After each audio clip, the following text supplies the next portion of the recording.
Hai, Assalamualaikum. Untuk resipi yang ketiga, ini resipi daripada saya adalah red velvet brownie. So, ini adalah bahan-bahannya.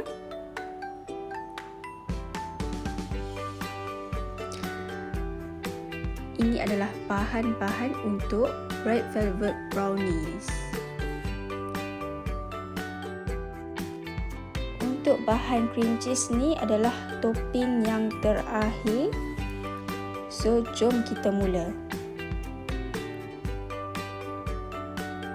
Untuk yang pertama sekali, ayakkan tepung gandum bersama soda bikarbonat.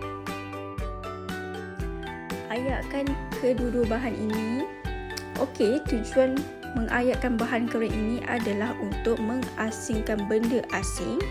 Selain daripada itu juga, ia juga mengelakkan daripada tepung dan soda bikarbonat ini berketul. So, ini adalah fungsi mengayak tepung. Ini adalah buttermilk yang Anis buat sendiri. Boleh juga dibeli di pasar raya. Okey, untuk yang buat sendiri ni, Anis gunakan whipping cream serta cuka, cuka makan, dan campurkan sekali dengan pewarna merah. Kacaukan hingga sebati, ketepikan selama 15 minit.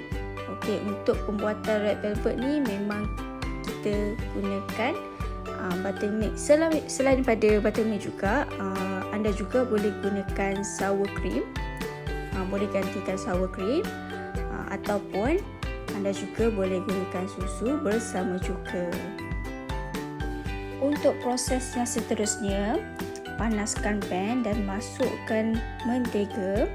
Cairkan mentega, kemudian baru masukkan gula caster.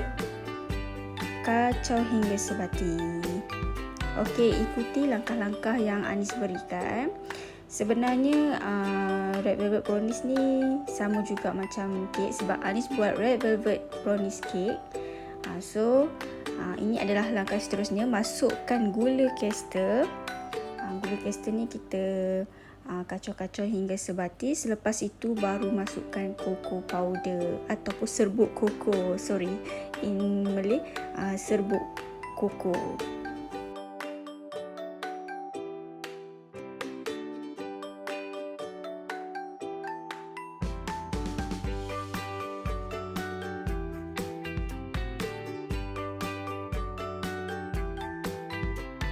Seterusnya, masukkan serbuk koko, kacau hingga sebati.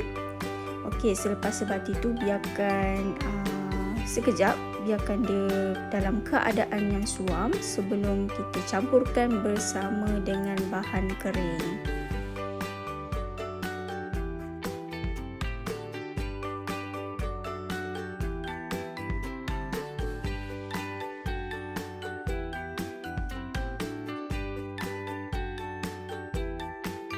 Sementara itu, Anis pecahkan 2 biji telur. Okey, telur yang Anis gunakan adalah telur grade B.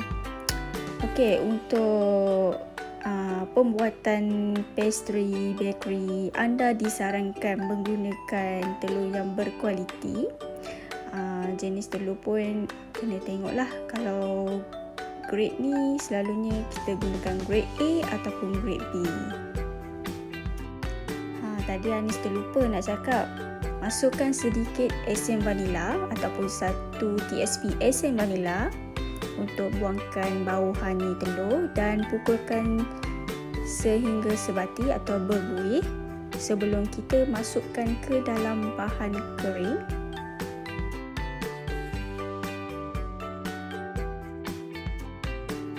Seterusnya, bahan yang dimasak tadi dalam keadaan suam.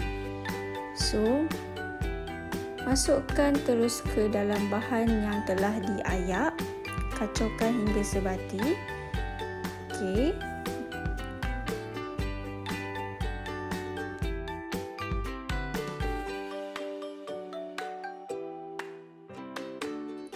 Masukkan telur yang telah dipukul dengan sebati. Kacau-kacau hingga rata.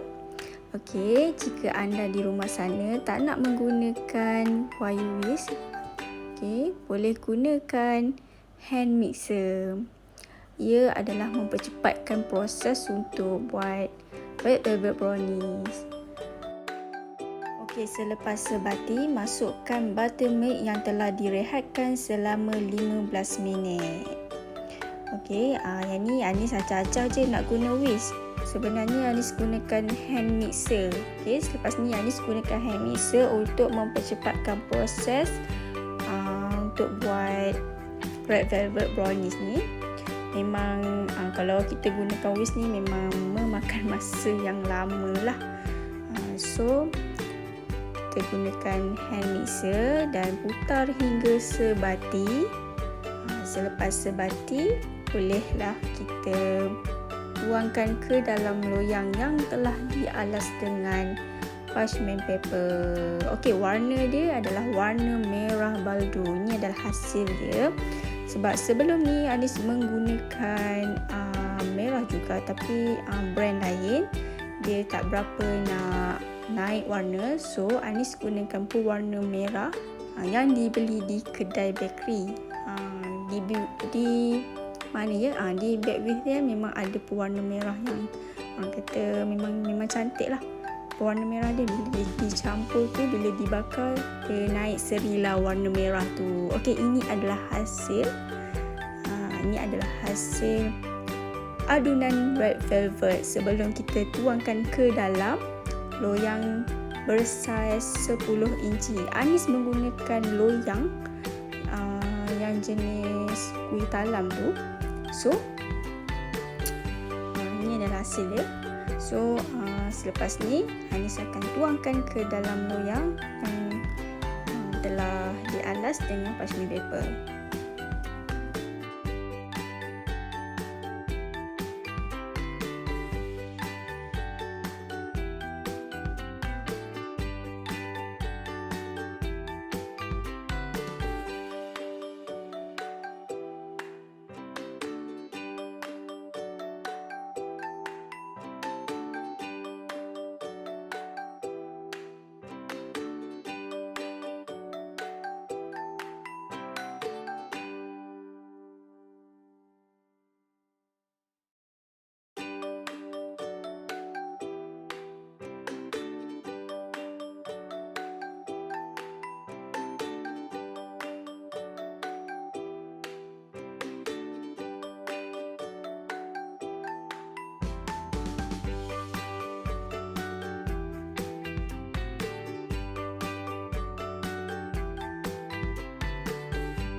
Selepas 10 minit, masukkan ke dalam oven.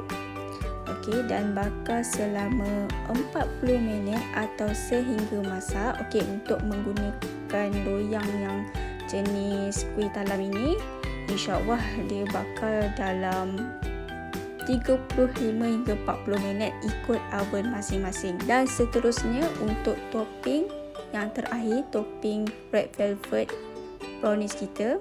Okey, Anis gunakan cream cheese jenis Tatura, okey, brand Tatura. Kalau nak guna brand lain pun tak masalah, boleh je. Okey, kita guna yang brand biasa je. Okey, masukkan gula caster dan selepas sebati baru masukkan 1 biji telur.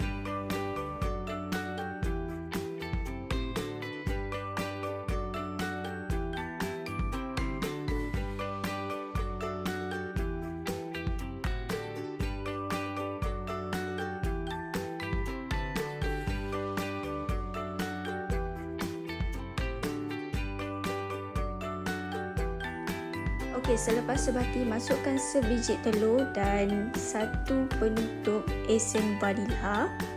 Kemudian pukul hingga sebati.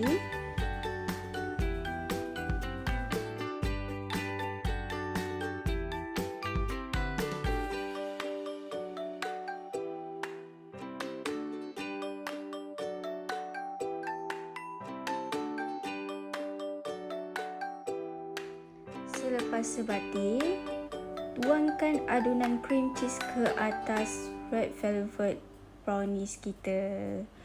Okey, selepas itu ratakan menggunakan spatula, okey, ataupun dipanggil apa? Straight spatula.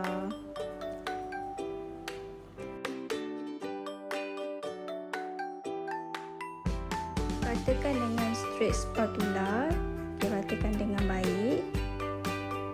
Okey, untuk bakar kali yang kedua, gunakan api atas saja pada suhu 150 darjah Celsius selama 20 minit. Make sure api bawah tu kosongkan dan gunakan api atas.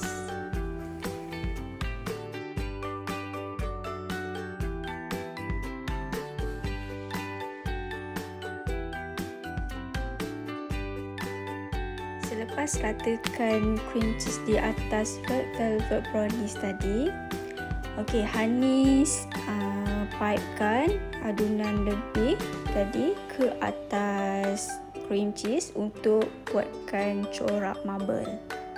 Okey, ini adalah cara-caranya untuk buat corak marble. Ikut kreativiti anda masing-masing.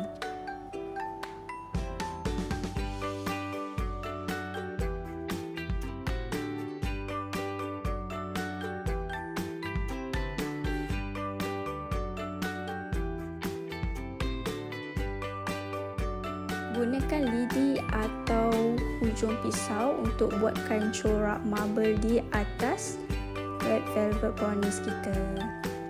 Okey, ini adalah yang step terakhir. Kemudian bakarkan selama 20 minit. Gunakan api atas sahaja.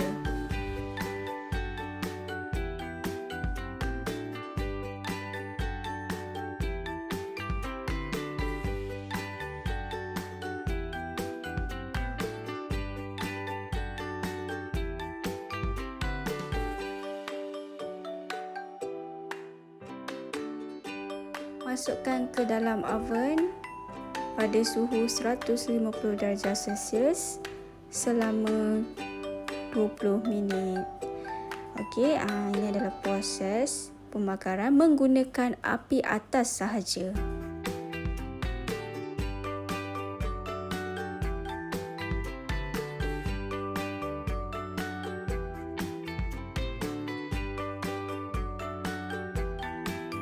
Selepas 20 minit, sejukkan di atas meja seketika sebelum Hanis terbalikkan. Ini adalah hasil produk red velvet brownies daripada saya. Okey, untuk sejukkan, gunakan cooling rack ataupun rak penyejuk. Terbalikkan dengan berhati-hati. Okey, terbalikkan dengan berhati-hati. Okey, jika mengelakkan panas, pastikan cakebot di bawah loyang tersebut supaya mengelakkan tangan anda melecur ataupun tercedera. Okey, Anis keluarkan parchment paper sebelum kita potong red velvet brownies. So, ini adalah hasilnya dan warna dia, alhamdulillah, warna dia memang sangat menarik dan cantik.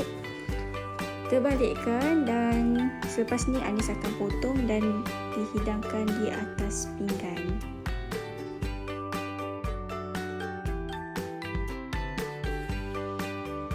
Seterusnya Anis potongkan red velvet brownies dan susunkan di atas pinggan yang telah disediakan. Untuk red velvet brownies ni sesuai dimakan waktu petang, birthday, untuk birthday, kenduri dan sebagainya.